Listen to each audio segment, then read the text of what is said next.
Can you find the word beetle? Beetle, there it is. How about run? Where's the word run? Good job, that's run. Where's the word circle? Where's the word circle? Yeah, you've got a circle in your hand too. Here, I'll take the word circle. Or you just want to give me the circle? Here, I'll take the word circle. Thank you.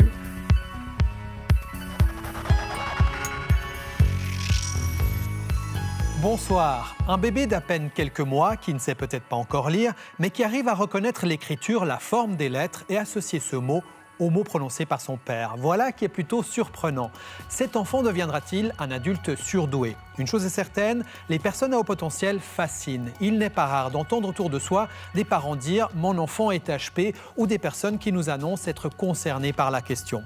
Est-ce un phénomène de mode? Qui sont ces surdoués à l'extrême intelligence? Comment vivent-ils cette différence? Ce soir, nous tenterons de répondre à ces questions. Nous irons à la rencontre de plusieurs surdoués. Nous irons également dans une école spécialisée et nous ferons passer des tests à un groupe d'enfants HP et non HP pour mesurer leurs différences. Mais avant cela, je vous propose de nous plonger dans la tête d'un surdoué.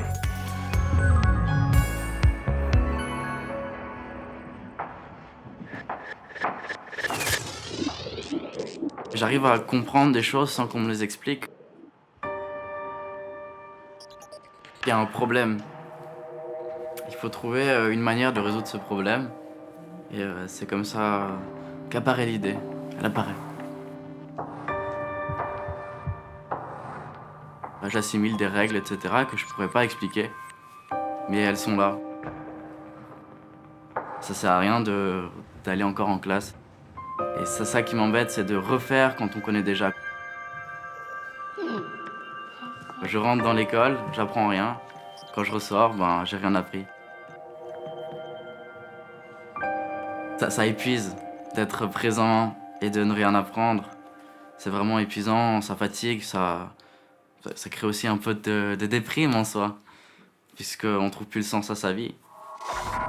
Bonjour, bonsoir, c'est Thomas Prat. Je suis très heureux de vous retrouver pour un nouveau Crypto Quotidien. Cette fois-ci, on va parler de Oh My Go, qui est un projet énorme, je vais pas pouvoir tout aborder. Ce qui anime Thomas, c'est sa passion pour l'économie. Tout petit déjà, il est fasciné par les chiffres et s'intéresse aux mathématiques. Un monde qui le fait vibrer, bien loin des bancs d'école. De plusieurs adresses. En 5e primaire, donc en 7e Armos, là je m'intéressais à tout ce qui était commerce, tout ce qui était spéculation aussi, les marchés, ce qui n'est pas le cas des enfants qui ont mon âge. En regardant les activités du marché, parce qu'on a bien sûr des corrélations. C'est comme si j'allais leur parler de payer des impôts alors qu'ils ont à peine 13 ans. C'est décalé quoi. Ça colle pas. Non, ça colle pas. Alors tu vois, là, t'étais toujours souriant. Et tu voulais toujours savoir tout ce qui se passe autour de toi.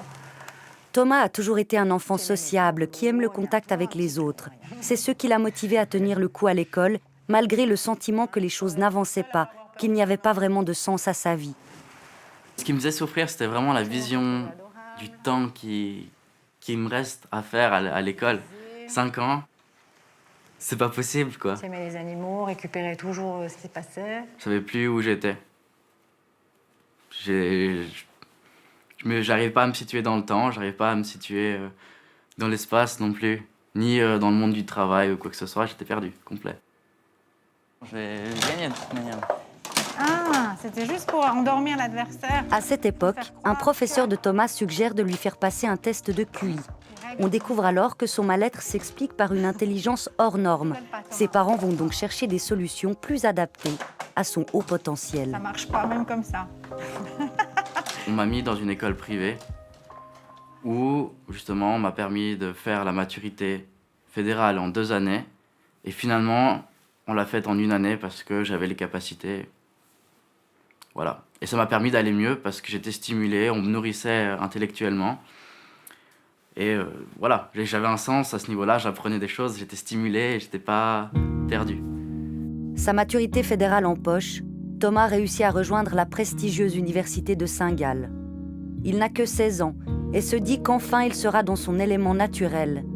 un endroit riche en stimulation intellectuelle. Mais la réalité va être tout autre.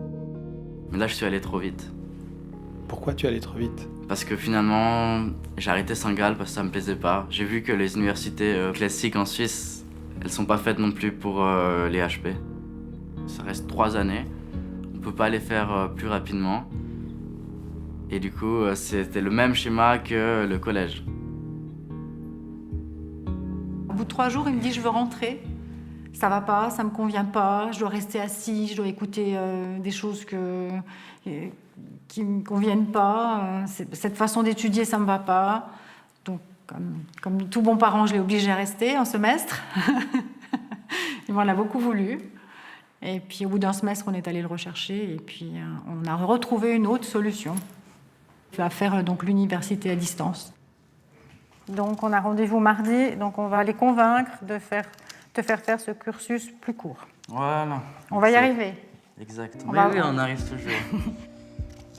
Vous avez 3 enfants. Est-ce que vous vous faites plus de soucis pour l'avenir de Thomas parce qu'il a cette particularité ou c'est la même chose que les autres enfants? Non, je me fais plus de soucis pour Thomas, effectivement, que pour les 2 autres qui suivent leur petit chemin de vie normal, entre guillemets. Hein. Il ne faut pas dire que ce n'est pas un chemin de vie normal pour Thomas, mais c'est un chemin qui va plus vite. Et donc, j'ai toujours l'impression que ça ne va pas suivre au niveau émotionnel. L'intellectuel, c'est une chose, mais au niveau émotionnel, ça ne suit pas toujours. Donc, oui, je me fais plus de soucis pour lui, qui trouve sa voie, c'est ça.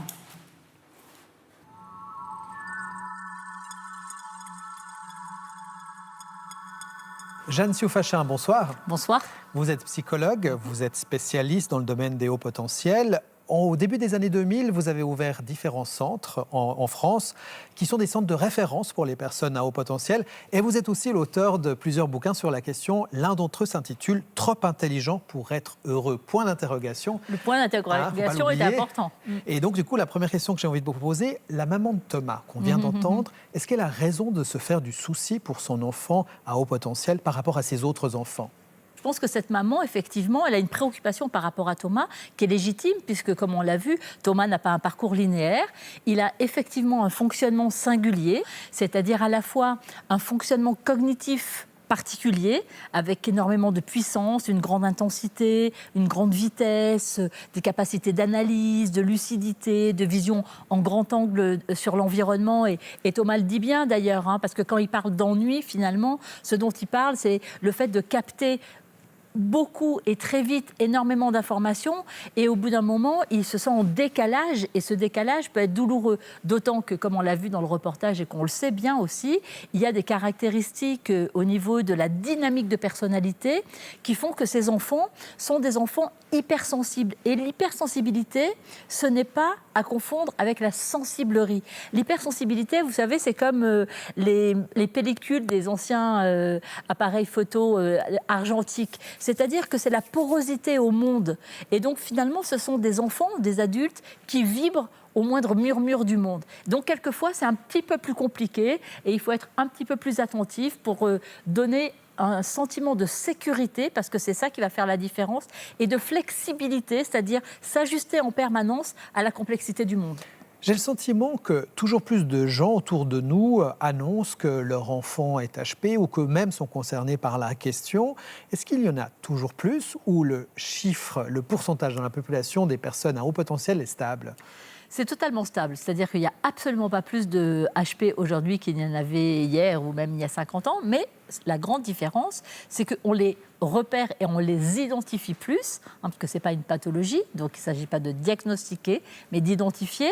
Et à ce moment-là, on a l'impression que c'est une population champignon qui en aurait beaucoup plus, mais c'est une illusion. C'est simplement de la même façon qu'on connaît mieux aussi les troubles des apprentissages et qu'on connaît mieux un certain type de fonctionnement dont on n'avait pas tout à fait les moyens hier de comprendre des particularités de fonctionnement, quels qu'ils soient.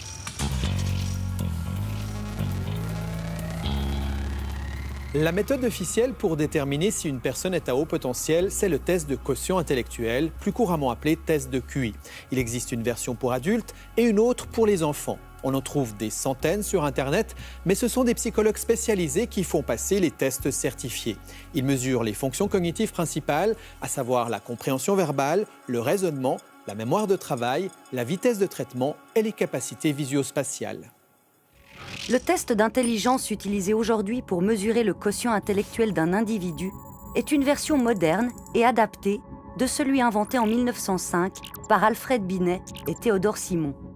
Ce test psychométrique de l'intelligence a été souhaité par le gouvernement français pour différencier les enfants souffrant d'insuffisance intellectuelle des enfants uniquement paresseux. Ce que les psychologues découvrent, c'est que le 95% de la population possède un QI situé entre 70 et 130 et que seuls 2,5% des individus sont en dessous, soit en déficience intellectuelle. Mais l'autre constat majeur, c'est qu'à l'opposé, 2,5% des personnes testées ont un QI supérieur à 130, autrement dit, les personnes surdouées. La partie purement psychométrique de ce test, qu'on réalise à partir de fiches, est toujours accompagnée d'une longue discussion avec la personne qui passe le test ou les parents quand il s'agit d'un enfant. On va questionner les parents sur le développement de l'enfant, sa petite enfance, depuis le moment où il est dans le ventre de sa maman, ses premiers pas. On va demander aussi à quel âge il a appris à parler. Les enfants HP étant souvent en avance, voire très en avance par rapport au langage. À quel âge il a appris à lire? Est-ce qu'il a appris seul? Après, on va aussi se questionner sur est-ce qu'il s'intéresse à beaucoup de choses, quel genre de questions il pose, est-ce qu'il lit beaucoup, s'il est déjà en âge d'avoir acquis la lecture. Voilà un peu son fonctionnement global par rapport à toutes ces compétences-là. Laurence Chapuis préconise de passer ce test lorsque des difficultés dans le quotidien de l'enfant apparaissent. Des difficultés principalement scolaires ou relationnelles, voire des difficultés d'éducation à la maison. C'est des enfants qui ne sont pas toujours très faciles à éduquer, qui vont rentrer dans toutes les failles, qui vont poser des questions pourquoi tout le temps. Donc, Remettre en question les règles. Remettre en question les règles. Ils ne vont pas faire quelque chose s'ils ne comprennent pas à quoi ça sert. La routine leur est assez pénible. Ne pas perdre son temps et ainsi exploiter au mieux un potentiel intellectuel qui ne demande qu'à s'exprimer. À en croire les spécialistes, les enfants surdoués raisonnent souvent plus rapidement, ils présentent une plus grande créativité et leur mémoire serait plus performante. Suivez-moi. On va aller s'amuser un petit peu cet après-midi. Ah, cool. Enfin, Pour tester ces affirmations, nous avons proposé à des enfants tout ce qu'il y a de plus classique, de répondre à quelques questions de culture générale. Pour nous assurer qu'aucun d'entre eux ne soit HP, nous leur avons fait passer au préalable un test de QI. Cet après-midi, donc, on va ensemble exécuter un petit rallye avec différents postes.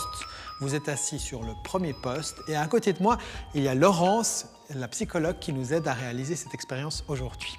Vous avez un stylo avec vous, allez-y. Qu'est-ce qu'une supernova? Je n'ai aucune idée. Je sais pas du tout. Qui est Zeus? Un dieu grec.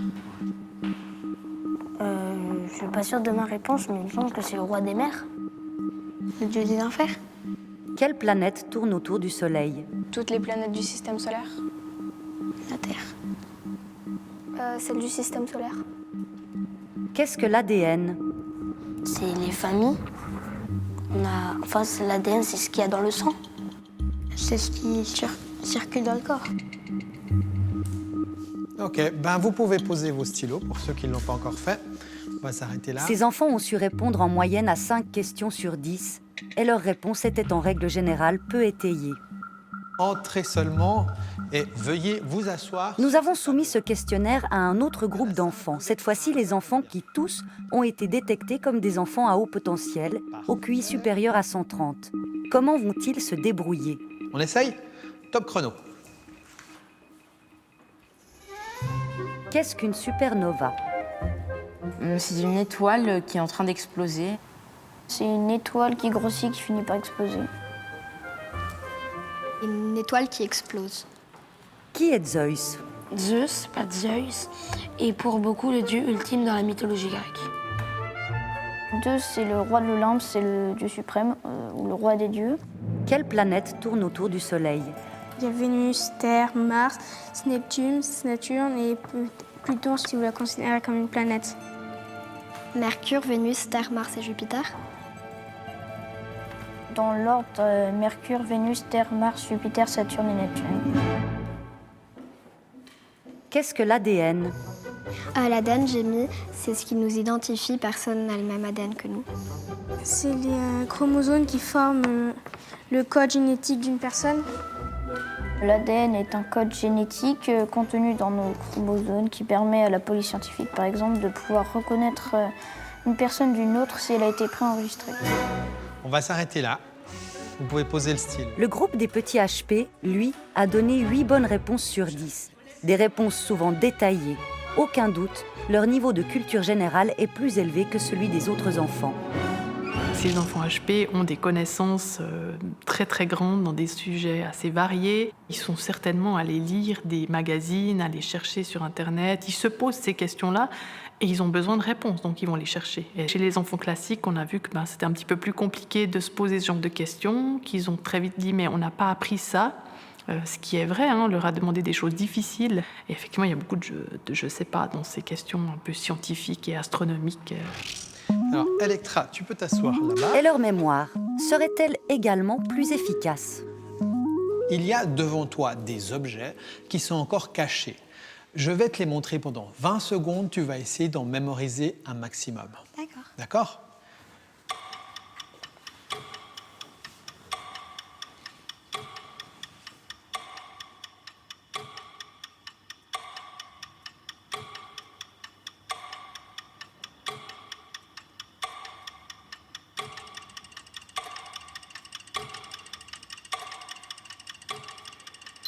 Les 20 secondes sont terminées. Essaie de me dire ce que tu as vu. Alors, il y avait une balle de golf, Oui. un crayon, Oui. une clochette, un peigne, Un peigne. des lunettes, Oui. une éponge, Oui. une poupée, Oui. Un mammouth, une balle de golf, un crayon, un peigne, un cadenas, un thermomètre, lunettes, Oui. cadenas, Oui. crayon, Oui.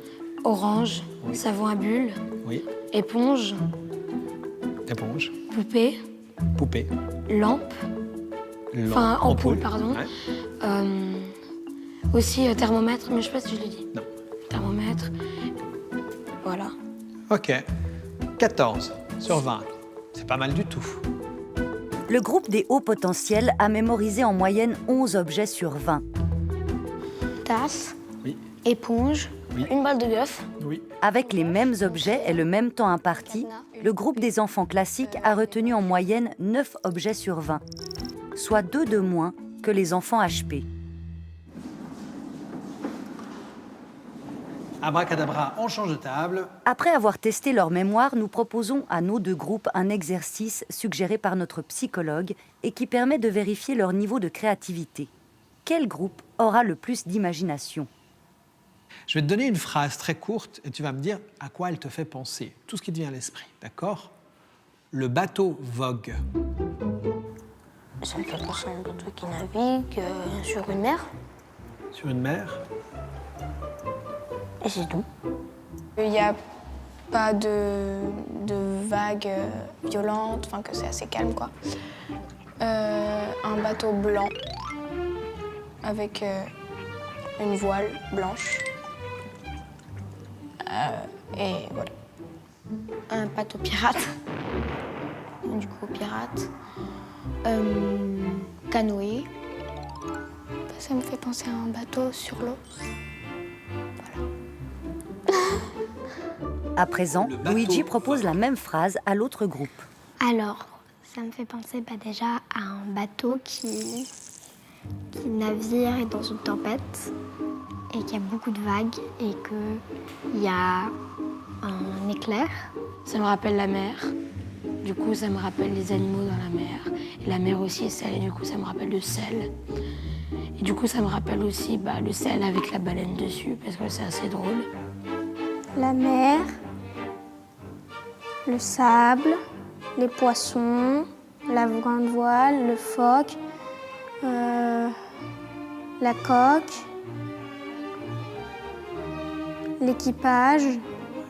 Ça me rappelle aussi le Titanic, donc l'iceberg, donc Les pingouins, parce que un iceberg, c'est sur le pôle Nord, et au pôle Nord, il y a des pingouins et que c'est drôle et qui sont trop mignons. Et ça me rappelle aussi les igloos, et du coup ça me rappelle les esquimaux, et du coup ça me rappelle les glaces esquimaux à la Migros. Je fais un placement de produit. Le tourisme, les attractions nautiques, le ciel il est tout bleu, il y a des poissons dans l'eau, il a la coque bleue, il a des voiles blanches et il quitte le port de Saint-Malo. Jeanne Siou-Fachin, on vient de voir des enfants à haut potentiel, à l'imagination débordante. Vous avez, il y a quelques années, donné un nom à cette façon de penser, la pensée en arborescence. Qu'est-ce que c'est ?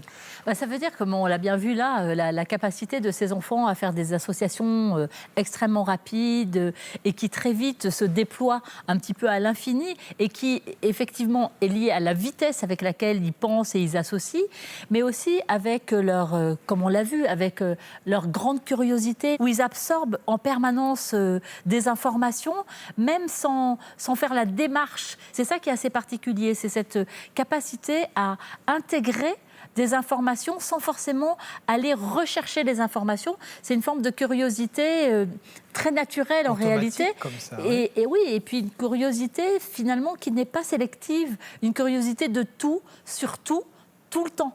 Mais j'imagine que l'image de soi doit être assez fragile dans un parcours de vie où on est tout le temps confronté à l'autre qui ne fonctionne pas exactement comme soi. Oui, parce que le principe de la construction de l'image de soi, c'est dans le regard des autres qu'on construit sa propre image. Et lorsque le miroir, d'une certaine façon, est brouillé, parce qu'on ne se sent pas tout à fait pareil ou qu'on ne se retrouve pas dans le mode de fonctionnement des autres, on a l'impression que c'est soi-même qui est particulier, qui est différent. Les ados ils disent souvent, ils disent mais moi j'avais l'impression d'être fou, j'avais l'impression d'être débile. Et l'image de soi finit petit à petit par s'écorner, puis peut se détériorer, et puis peut effectivement déclencher des souffrances et des difficultés psychologiques plus sévères. Il arrive parfois que certains enfants développent des troubles qui sont associés au haut potentiel, dyslexie, dyspraxie, etc. Est-ce que c'est courant ? Alors, on n'a pas beaucoup de données scientifiques, mais on pourrait dire en clinique, en tout cas, qu'au moins 3 enfants sur 4, ou 2,5 sur 4, qui consultent, bien évidemment, qui consultent, c'est important de le dire, bien sûr, qui consultent, ont des difficultés, vous savez, ces fameux troubles des apprentissages associés, c'est-à-dire tout le club des 10, dyslexie, dyspraxie, dyscalculie, dysorthographie, etc. Bien évidemment aussi ce fameux trouble dont on parle aussi beaucoup aujourd'hui, le trouble déficitaire de l'attention avec ou sans hyperactivité. Et là, c'est très important d'avoir justement des psys spécialisés du champ pour bien faire des diagnostics différentiels. Parce que si être surdoué n'est pas une pathologie, lorsqu'il y a une pathologie associée, il faut bien justement faire la différence entre ce qui relève de la difficulté liée au trouble et ce qui relève de la particularité liée à la signature de fonctionnement du HP. Alors, il y a un de ces troubles qui est aussi très présent chez les enfants HP, c'est la difficulté à se concentrer, parce qu'on l'a vu, ils s'intéressent à tellement de choses que parfois il est compliqué de se concentrer. Nous avons réalisé une petite expérience assez drôle, vous allez le voir, je vous propose de la regarder.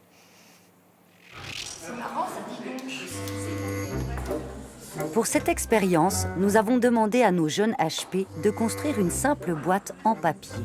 Le but de ce poste ici, c'est de réaliser de l'origami. Retournez la feuille qui est devant vous. Allez-y. Mais pour leur compliquer la tâche, nous avons disposé sur la table toutes sortes d'objets qui pourraient les distraire. Et avons poussé le vis jusqu'à placer la marche à suivre sur une feuille contenant d'autres infos qui pourraient aussi les détourner de leur mission. Comme t'as fait les trucs là. Est-ce qu'on est sûr qu'ils font bien 6 cm sur 6 ? Les enfants au potentiel se sont compliqués la vie, c'est-à-dire qu'ils ont d'abord découpé leurs feuilles pour qu'elles soient de 6 sur 6, alors que ça ne leur était pas forcément demandé spécifiquement. Ils ont utilisé des règles alors qu'ils n'en avaient pas besoin, ou utilisé des spinners et d'autres objets qu'ils avaient trouvés sur la table. Mais en plus, cette boîte, elle va servir à quoi concrètement ? À rien. Moi, je comprends pas, là, c'est parti. Ok, bon. Moi, je comprends pas la première. Ok. Et puis finalement, ils ne sont pas arrivés à réaliser cette boîte dans le temps, en tout cas, qui leur était laissé. Pour les HP, c'est loupé. Concentrez-vous, allez-y. Les autres enfants arriveront-ils à construire la boîte en papier ? Contrairement à notre premier groupe, c'est dans un climat concentré et appliqué que les enfants non HP se lancent dans la réalisation de la boîte. Aucune distraction ne viendra les perturber. Résultat, Victoria termine très vite sa boîte. Les autres arriveront également au bout de leur bricolage. On peut le dire, les enfants classiques ont bien mieux réussi la tâche que leurs camarades à haut potentiel. Donc en fait, c'est pas forcément toujours un avantage d'avoir un cerveau qui fonctionne plus rapidement et plus efficacement que les autres. À certains moments, ça peut effectivement faire sortir l'enfant de l'objectif qui lui est demandé et le faire faire des choses qui ne sont pas nécessaires à ce moment-là, qui sont certes intéressantes pour lui, mais qui ne sont pas ce qu'on lui demande. Et ça arrive aussi à l'école. On sait que les enfants ne font pas forcément ce qui leur est demandé et s'occupent de toute autre chose, et que finalement, ce n'est pas forcément eux qu'on finit en premier parce qu'ils font toutes sortes d'autres activités en même temps. On peut dire qu'ils sont moins efficaces que les autres, là ? Par moments, ils sont moins efficaces que les autres, oui. Lorsqu'il s'agit de dresser un portrait type de l'enfant à haut potentiel, les chercheurs ne sont pas d'accord avec les cliniciens. Un chercheur en psychologie et mathématicien français, Nicolas Gauvrit, étudie la question des enfants surdoués depuis quelques années déjà. Ses recherches remettent en question la vision des psychologues qui, selon lui, auraient un regard biaisé sur ces enfants, notamment sur la question des troubles de l'apprentissage et de la personnalité, parfois associés au haut potentiel.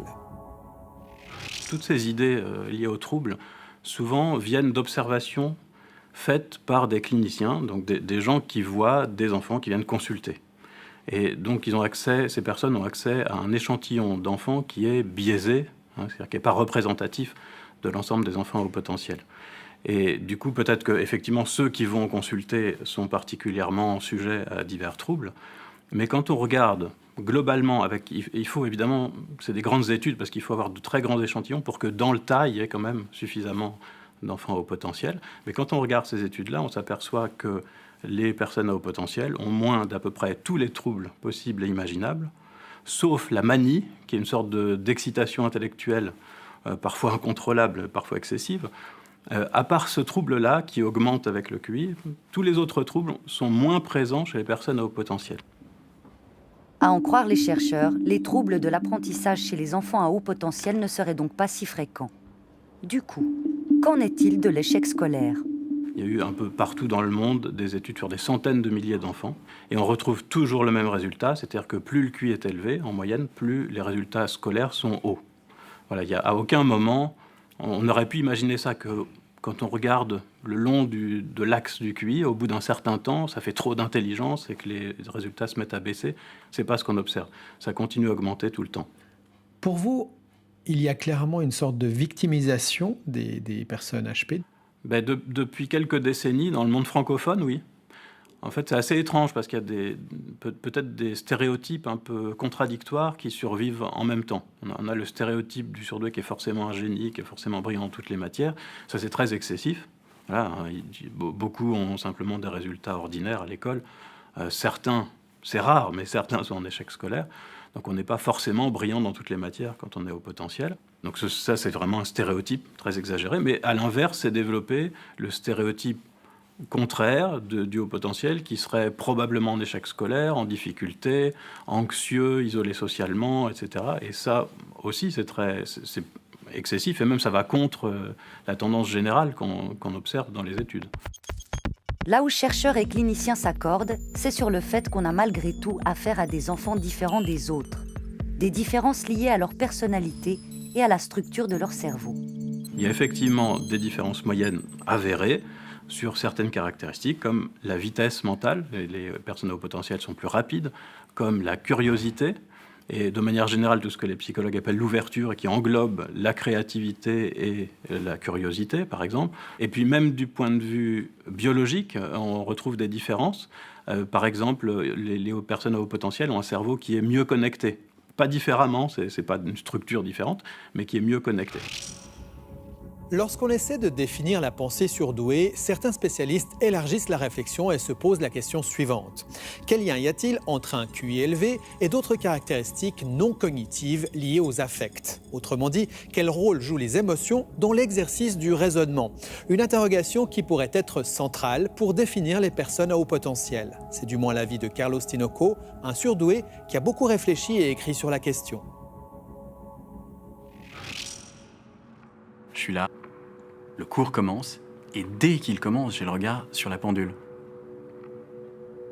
C'est horrible parce que j'attends les 59 minutes avant que ça sonne. Je subis ces cours, j'écris comme je peux. Impossible de prendre le temps de souligner les titres, etc. Donc j'écris une espèce de torchon. Mon attention est exclusivement sur le tic-tac. Et ces moments atroces où on se dit d'ailleurs... bon, allez, je vais plus regarder la montre, comme ça passera plus vite. Et tout d'un coup, on se dit, oh là, ça doit faire un bon quart d'heure. Mais on regarde, ça fait 2 minutes. On se dit, oh putain.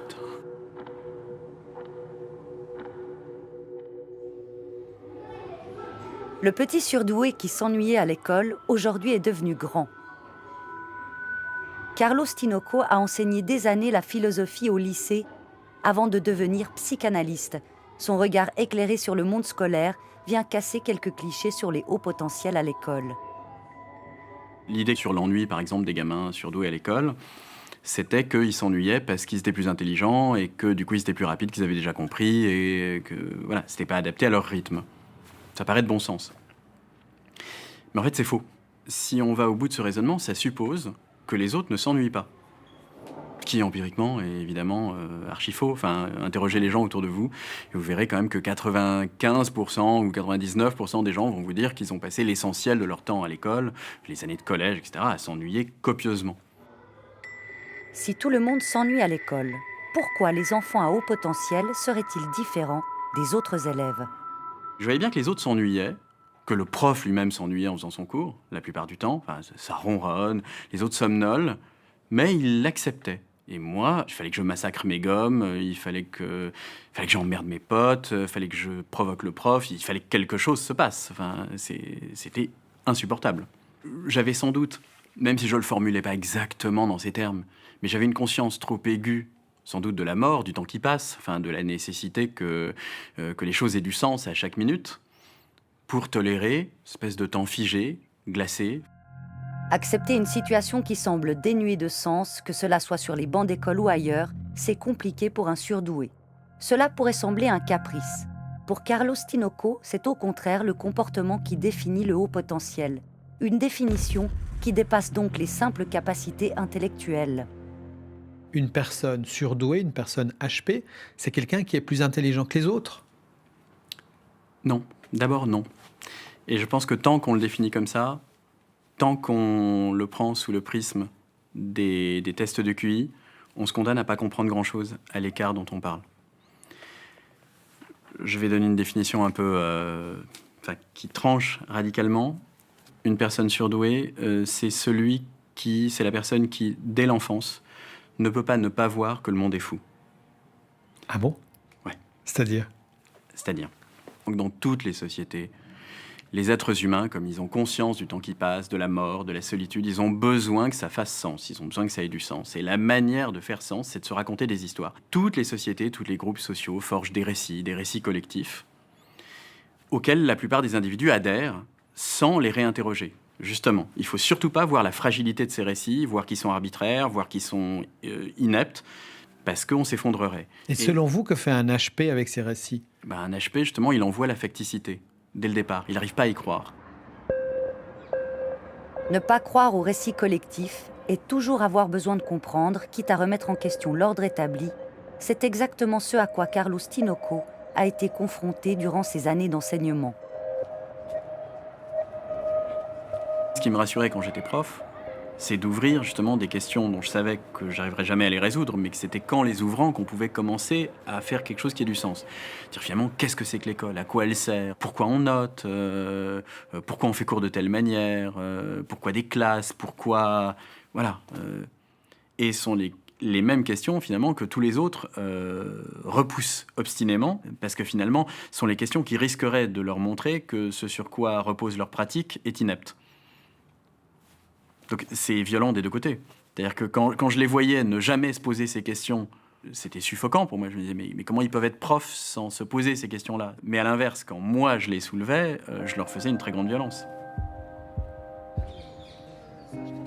Quand on se construit aussi radicalement à l'écart de ces récits collectifs, on n'arrivera pas à y croire, on n'arrivera pas à y adhérer. Donc, ça, c'est la manière dont beaucoup de surdoués, finalement, à un prix énorme, font des concessions pour, etc., et en même temps se sentent toujours en défaut, ont l'impression de devoir renoncer à eux-mêmes. C'est mortifère. Une des questions les plus douloureuses qui est soulevée par les gens qui sont concernés par cette question, c'est bien la question de la solitude et de la difficulté qu'il y a à trouver des partenaires de jeu. En effet, j'ai commencé à avoir vraiment des groupes de potes avec lesquels jouer quand mes parents m'ont mis dans une structure où j'allais les mercredis et samedis après-midi et qui était destinée aux gamins qu'on appelait surdoués à l'époque. Et c'est là que j'ai découvert ce que ça pouvait être que jouer en bande. Jusque-là, alors que ça m'angoissait beaucoup parce que j'arrivais pas du tout à comprendre pourquoi, il y avait ce sentiment de malaise et qui, encore une fois, perdure toute une vie. Un sentiment de malaise dans des structures scolaires visiblement peu adaptées aux enfants à haut potentiel. Alors en quoi une école spécialisée peut-elle donc répondre aux attentes de ces enfants un peu différents? Pour le découvrir, nous nous sommes rendus dans l'une d'entre elles. Alors, qui me rappelle qu'est-ce qu'on avait fait la dernière fois? Alors Mia. On avait regardé un film sur les planètes, oui. Sur les solstices. Oui, on avait vu tout ça. Et Jake, tu voulais dire? En anglais. The sun is... La première chose qui surprend dans ces classes, c'est la différence d'âge entre les élèves.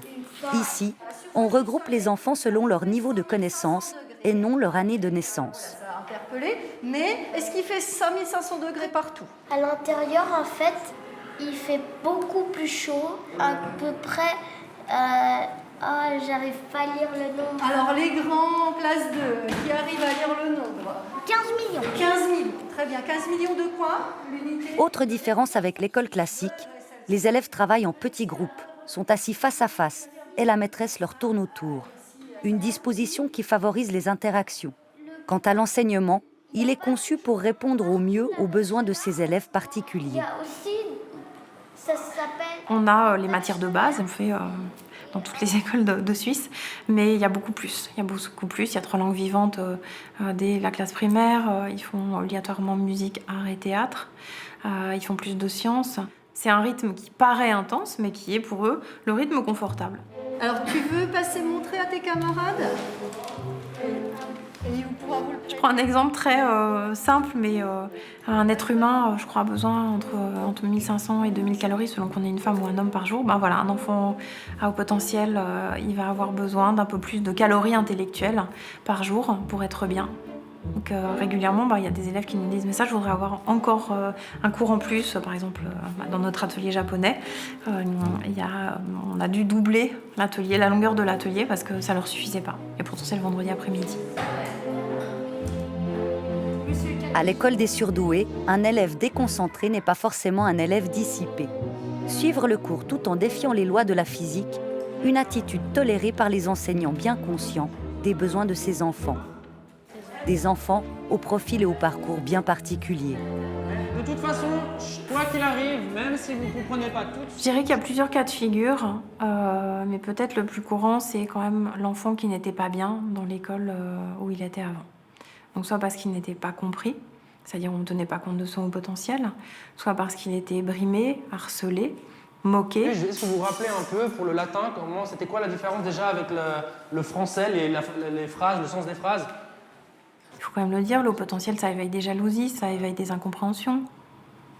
On va commencer à harceler l'enfant, lui dire « mais si tu es aussi intelligent, prouve-le.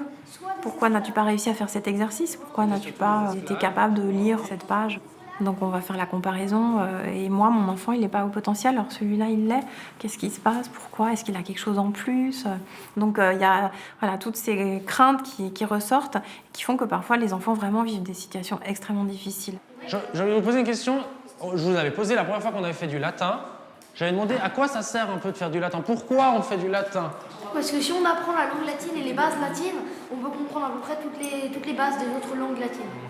Et aussi, si on veut faire un voyage dans le temps pour pouvoir dire bonjour à César. Ave. Oui, si ça existait, oui. C'est pour être plus intelligent. Des élèves très participatifs, parfois à fleur de peau, sensibles à l'authenticité de leurs enseignants. L'enfant à haut potentiel va sentir tout de suite si le professeur a vraiment envie d'enseigner, s'il a vraiment envie de transmettre son savoir et s'il a vraiment les connaissances. Et à côté de ça, personne n'est dans la science infuse et absolue. Et donc, il y a aussi justement la légitimité passe par le fait d'être honnête, c'est-à-dire à un moment de dire ça je ne sais pas, mais on va le regarder ensemble. Sur les armes, parce que toi, ça fait déjà 2 ans que tu fais l'atelier. Oui. 3 ans. C'est la 3e année que tu fais l'atelier apiculture.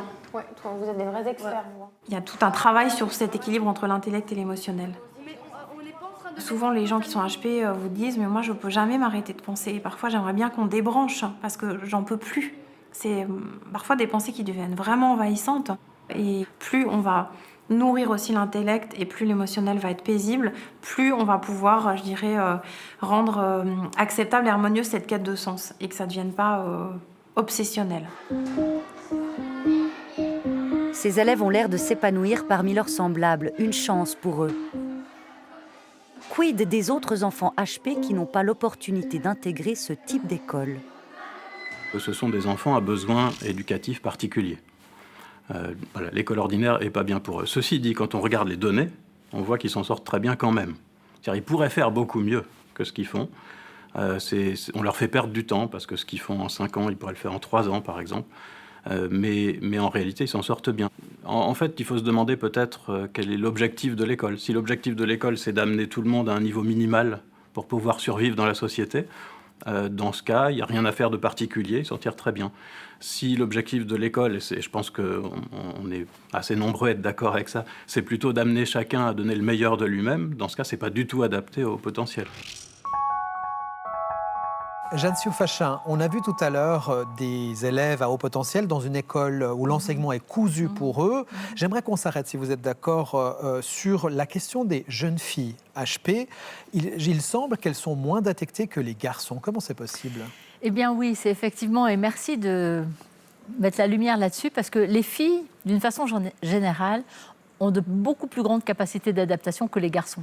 Un garçon qui n'arrive pas tout à fait à s'ajuster, ces troubles vont être très rapidement plus bruyants et donc on va beaucoup plus rapidement le repérer et s'intéresser à ce qui se passe.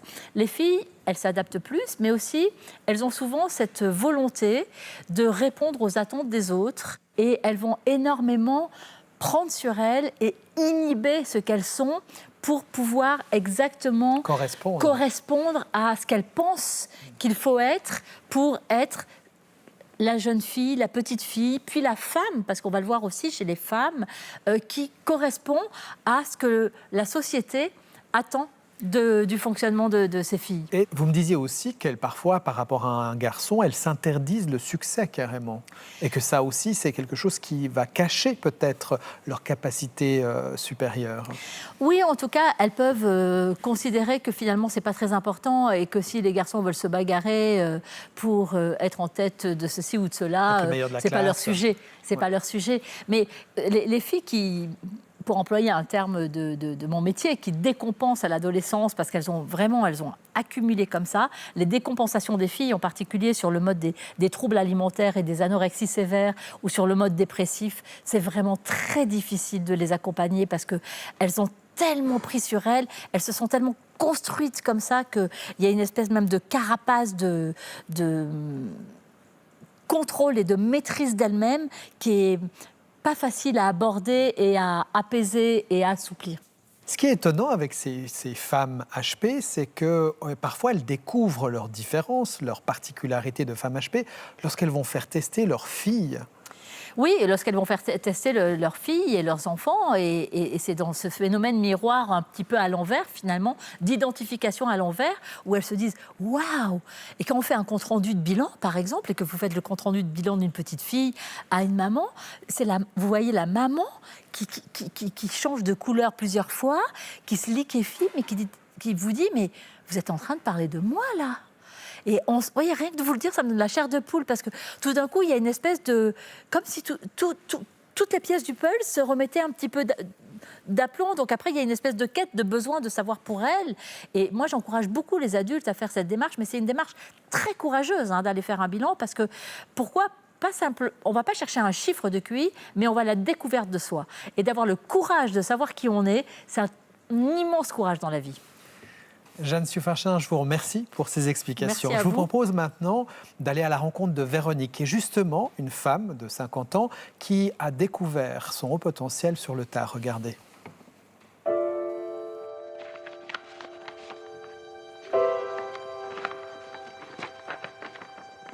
J'ai 8-9 ans et il y a un adulte qui est en train de lire, qui a reçu une lettre. Et je suis en face vis-à-vis, ce qui veut dire que le papier tombe vers moi, mais que c'est écrit à l'envers. Et je m'aperçois que j'arrive à lire à l'envers. Dingue, j'arrive à lire à l'envers, c'est fou. Et je m'amuse à ça, à m'imaginer, alors ok, s'il est à l'envers comme ça, on peut le mettre à l'envers comme ça, on peut le mettre à l'envers comme ça. Les M, les U, enfin, qui sont des images miroirs les uns des autres. Je suis partie dans quelque chose comme ça et tout d'un coup, je suis interrompue par cet adulte qui descend sa lettre, super irrité, et qui commence vraiment à me rabrouer, mais assez vertement, comme quoi ça se fait pas lire le courrier des gens et qu'il faut que j'arrête ça tout de suite. Et c'est bien plus tard, maintenant que je suis adulte, que j'ai compris ce que cette personne a cru que je faisais. Et c'était d'un tel décalage, parce que évidemment, elle n'a pas pu imaginer que j'étais juste fascinée par le fait que j'arrivais à lire à l'envers et que je m'intéressais absolument pas au contenu de sa missive, en gros, c'est ça. Son haut potentiel n'ayant pas été révélé lorsqu'elle était petite, Véronique a vécu une bonne partie de sa vie avec un malaise qu'elle n'arrivait pas à s'expliquer. Pendant les 45 premières années de ma vie, je voyais bien que je rentrais pas dans ce qui était attendu. La manière dont je le formulais à l'époque où j'étais voir mon tout premier psy, c'est bon, voilà, je fais les études que j'avais envie de faire, j'ai 20 ans, je suis en bonne santé, ça devrait rouler. Et il y a ce sentiment d'être derrière une vitre en plexiglas, c'est qu'il y a une incommunicabilité, il y a quelque chose qui passe pas. Puis j'ai entendu beaucoup d'étiquettes, non mais toi de toute façon, t'es trop compliqué, t'es rabat-joie. Puis souvent les gens qui vous rejettent, ils vous disent pas pourquoi, ils vous évitent, c'est tout. Enfin, voilà, on n'est pas invité aux fêtes, on n'est pas averti qu'il y a un petit groupe de gens qu'on fréquente pourtant qui vont partir en vacances ensemble, on l'apprend après. Enfin, c'est rarement explicite ce genre d'exclusion, quand même. Vous l'avez vécu comme une sorte d'injustice, ce décalage?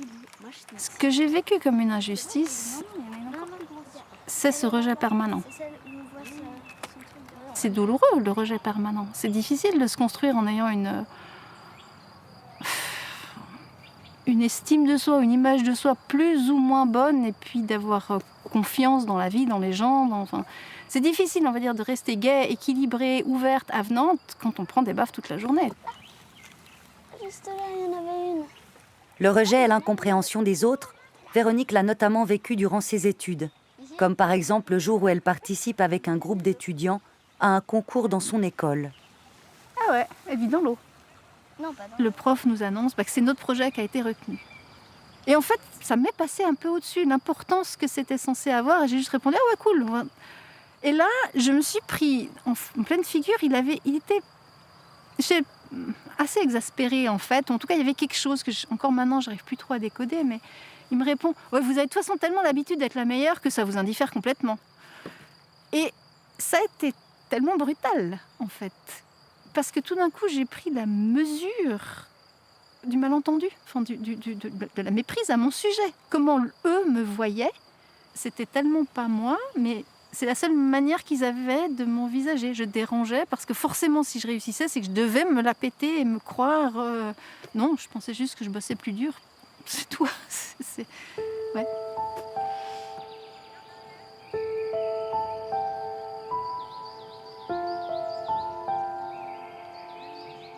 Il a fallu longtemps, en fait, pour que il a fallu ma fille pour que j'aille chercher la pièce manquante. Parce qu'au bout d'un moment, j'étais arrivée au bout de ce que je pouvais comprendre, déconstruire, acquérir comme codes sociaux, et il restait un espèce de noyau dur qui s'expliquait pas. Et puis, ma foi, voilà. Il fallait vivre avec, quoi. C'est lorsque sa fille est identifiée comme étant une enfant à haut potentiel que Véronique envisage sérieusement l'idée qu'elle aussi est concernée par la question. Elle décide alors de passer le test. C'était quelque chose de me le voir comme un cadeau que je me faisais à moi-même, d'en avoir le cœur net et d'aller explorer ce sujet qui était quand même souffrant. Hein. J'en ris en le racontant, mais ça fait remonter une somme de souffrance et d'incompréhension qui potentiellement pouvait trouver une résolution ou une explication. Et du coup, c'est là que ça a commencé à devenir vraiment difficile, encore plus qu'avant, parce que du coup, il y avait un enjeu énorme. Et puis, le jour de la restitution vient, et elle me dit qu'effectivement, je le suis. Et là, c'est comme si une espèce de gouffre s'était ouvert sous mes pieds. Je me suis sentie à la fois m'enfoncer, je pense que c'était le contre-coup de tout ce stress, et c'est une épreuve très dissociée. Au final, c'était un tel choc, il y avait eu tellement d'enjeux, ça voulait dire tellement de choses, il y avait tellement d'historique derrière, que ce moment de confirmation, de découvrir que oui, il y avait une raison à toutes ces souffrances, il y avait une raison à tout ce décalage, que mon histoire de plaque de plexiglas dont je vous ai parlé, cette sensation d'être décalée, c'est pas parce que j'étais schizophrène, c'est pas parce que j'étais autiste, c'est pas parce que j'étais tarée, parce que ça je l'ai entendu souvent. Ok, c'est juste un décalage. C'est juste un décalage cognitif. Et c'est pour ça.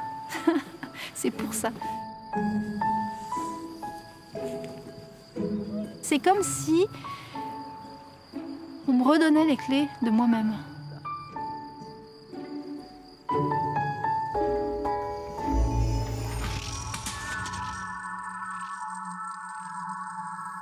Voilà, Dans la tête de, c'est terminé pour ce soir. Si vous voulez voir ou revoir l'émission, elle est en tout temps disponible sur notre visionneuse Play RTS. Vous pouvez également nous laisser un message à notre adresse mail ou sur notre page Facebook. Je me joins à l'ensemble de mes collègues pour vous souhaiter une très belle soirée. À bientôt.